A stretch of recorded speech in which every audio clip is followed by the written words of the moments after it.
What's up and welcome to dwproductions, everybody. If you're watching this video, you're probably trying to figure out how to program your wireless key fobs for your Rengue wireless RV door lock. Well, I'm going to give you that demonstration today. Now, this particular kit that I have came with a little tool set here. So, as I call the souvenir screwdriver pen. So, the way that you're going to end up pairing this particular lock is that you're going to have a on and off switch.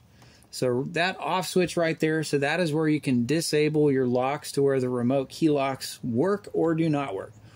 Once you switch that feature to the on setting, there is a button there that you're going to press and hold for 2 to 3 seconds. Let me go ahead and grab my key fob here. So I've got 2 key fobs. So there's 1, and here's 2. So one of these I've already programmed. I don't recall which one I have, but let's go ahead and figure it out. So this one's programmed. This one is not. So I'm going to show you how to program this.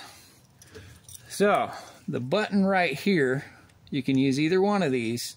You press and hold the lock, but you got to do it the same time as you push this fob program down. So right as you press that pin in and the lock button at the same time, you're going to hear a double beep. So 3, 2, 1.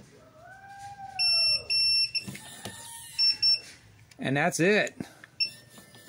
We are officially programmed. Now this particular unit, you can program up to 4 fobs with these locks. And I'm assuming because you have a second set right here, if you were to get another style, one of these locks that didn't have a fob, indeed, you can program this one to the other side. So if you happen to have a dual entry RV trailer, or I should say 2 doors, this is a great set. So, highly recommend the product. Like and subscribe. Let me know your thoughts, comments, ideas. Thank you all for watching.